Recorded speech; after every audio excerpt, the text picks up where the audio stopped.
எவ்வளவு அதிகமாக நீ இறைவனை திக்ரு செய்கிறியோ நீ நினச்சிக்கோ, வாழ்க்கையில் நிறைய பொக்கிஷங்களை பெறப்போறேன்னு நினச்சிக்கோ, பரக்கத்துகளை பெறப்போறேன்னு நினச்சிருக்கோம். நீ யார்கிட்டையும் கேட்கணுன்ற அவசியமே இல்லை.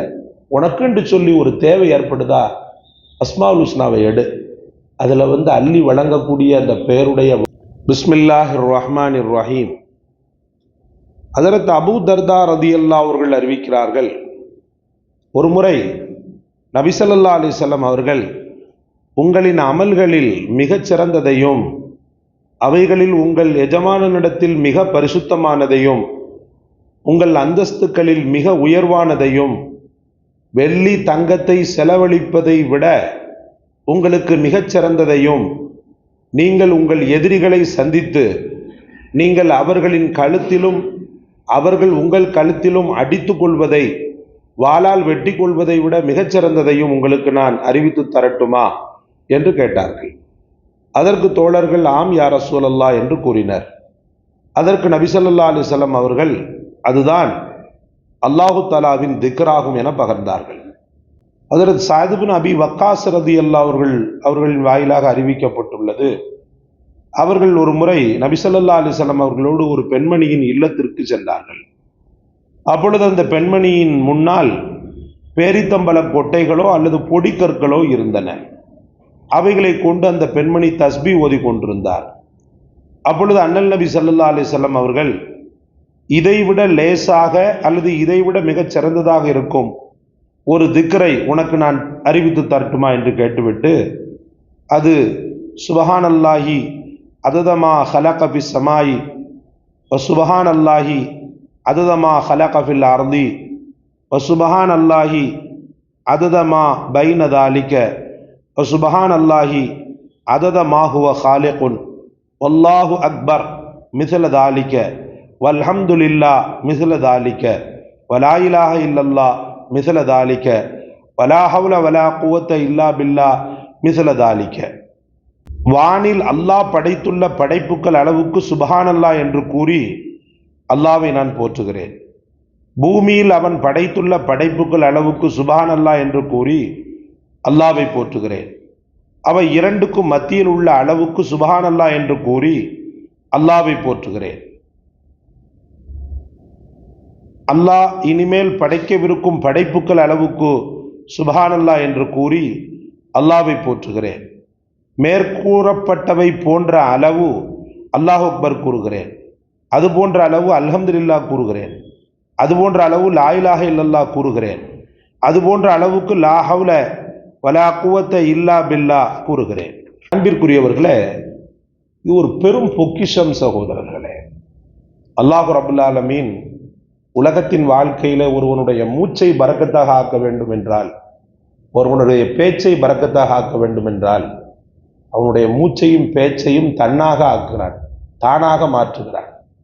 தன்னை நினைப்பதை கொண்டு அவனுடைய மூச்சை பரிசுத்தப்படுத்துகிறான். தன்னுடைய பெயர்களை சொல்வதை கொண்டு அவனுடைய பேச்சை பரிசுத்தப்படுத்துகிறான். நம்ம ஊரில் கலுங்கூர் ரஹ்மான் சொல்லிட்டு ஒருத்தங்க பெரியவங்க இருந்தாங்க.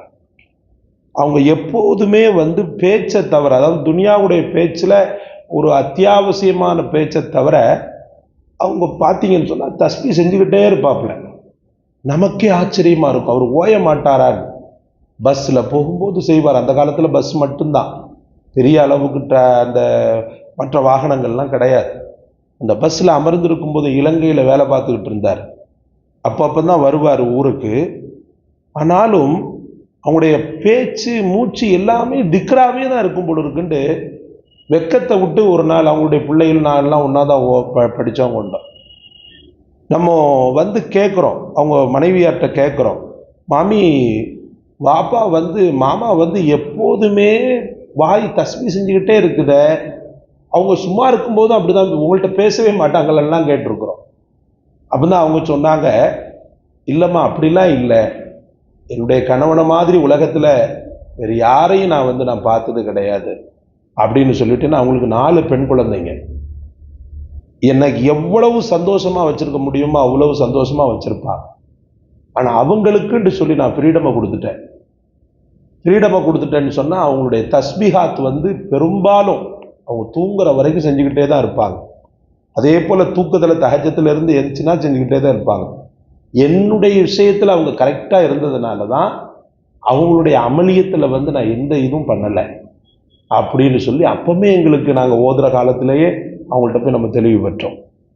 இப்படியும் மக்கள் வாழ தான் செய்கிறாங்கன்றதுக்கு அவர் இப்போது பாருங்க, அவரை மெஹராப்ல அல்லாஹுத்தால நினைவுபடுத்தக்கூடிய அளவுக்கு அல்லாஹ் ஆக்குனாண்டா, அந்த திக்ரு தானே காரணம். நமக்கு அந்த திக்ரு ஏன் மறைந்து விட்டது? நம்முடைய வாழ்க்கையில் சும்மா இருக்கக்கூடிய நேரங்களை நாம எண்ணி பார்த்தோன்னு சொன்னா எவ்வளவோ இருக்கிறது. அந்த நேரங்களை இது போன்ற திக்ருகளை இப்பெல்லாம் பார்த்தீங்கன்னா தட்டி விட்டாலே போதும், கோடிக்கணக்கான நன்மைகளை தரக்கூடிய திக்ரு எதுன்னு சொல்லி நீங்க கேளுங்க, கொடுத்துரும். ஒரு காலமெல்லாம் நம்ம கித்தாபுகள் அது இதுலாம் போட்டு தேடிட்டு கிடந்தோம். அப்படி இல்லைன்னு சொன்னா யாராவது சொல்லிக் கொடுக்க மாட்டாங்களான்னு ஏங்கிக்கிட்டு இருந்தோம். இப்ப அப்படி இல்லை. அல்லாஹ்வுடைய கருணையும் ரப்புல் ஆலமீனுடைய பெரும் கிருபையும் சேர்ந்து கொண்டு கையிலேயே அவன் நினைவுகள் அடங்கிய அவன் நினைவுகளை தரக்கூடிய பொக்கிஷங்கள் இருக்கின்றன. ஆனால் அதை சர்ச் செய்வதற்கோ அதை ஆராய்ந்து பார்ப்பதற்கோ நமக்குத்தான் நேரமற்று போய்விட்டது. அவருடைய மரணத்தை நான் சொல்ல மறந்துட்டேனே. அல்ஹம்துலில்லாஹ், தஸ்பீ செய்த நிலையிலேயே பள்ளியிலலாம் இறக்கலை. அந்த பஸ்ஸில் பயணம் செய்யும் போதே அப்படியே தஸ்பீ செய்து அந்த தஸ்பீகை விடவே இல்லை சகோதரர்களே. அதான் பெரிய ஆச்சரியம். அந்த தஸ்பீக அந்த மனுஷன் விடவே இல்லை. சின்ன தஸ்பீ தான் வச்சிருப்பார், இவ்வளோ பெருசாக இருக்க மாட்டார், சின்ன தஸ்பீ தான் வச்சிருப்பார். அப்போ அன்பிற்குரிய அல்லாஹ்வின் பெருமக்களே, உங்களுடைய வாழ்க்கை தஸ்பீகாத்துல திக்ர்ல எவ்வளவு அதிகமாக இருக்கு. நேற்று பிள்ளைகள்கிட்ட கூட சொன்னேன், எவ்வளவு அதிகமாக நீ இறைவனை திக்ரு செய்றியோ நீ நினைச்சுக்கோ, வாழ்க்கையில நிறைய பொக்கிஷங்களை பெறப்போறேன்னு நினைச்சுக்கோ, பரக்கத்துகளை பெறப்போறேன்னு நினைச்சிருக்கோம். நீ யார்கிட்டையும் கேட்கணுன்ற அவசியமே இல்லை. உனக்குன்னு சொல்லி ஒரு தேவை ஏற்படுதா, அஸ்மாவுல் ஹுஸ்னாவை எடு, அதுல அள்ளி வழங்கக்கூடிய அந்த பெயருடைய வஹாபுன்னு இருக்கு, அந்த வஹாபை ஓதிக்கிட்டே இருக்கு, அல்லாஹ் நிச்சயமாக கொடுப்பான், என்னைக்குமே நம்மளை கைவிட மாட்டான்னு சொல்லி நேற்று பிள்ளைகளுக்கு நான் நசீத் பண்ணினேன். அன்பிற்குரிய அல்லாஹ்வின் பெருமக்களே, அதனால தான் திரும்ப திரும்ப சொல்றோம், படைத்தவன் இருக்க நீங்கள் படைப்பினங்களை தொங்க வேண்டிய அவசியம் இல்லை. எந்த ஒரு முகத்தாஜும் யாரிடத்திலும் ஆகக்கூடாதுன்னு ஒருத்தர் நினைச்சாருன்னா இந்த தஸ்பி ஒரு பெரிய வரம். கொஞ்சம் பார்க்கறதுக்கு பெருசு தான், ஆனால் இதனுடைய பெனிஃபிட்டும் பெருசுன்றதை நம்ம என்ன செய்யணும், விளங்கணும்.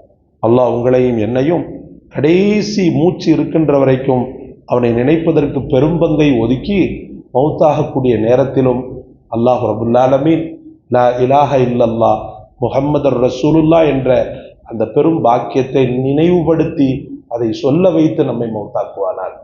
சுப்ஹானல்லாஹி வ பிஹம்திஹி சுப்ஹானக்கல்லாஹும்ம வ பிஹம்திக அஷ்ஹது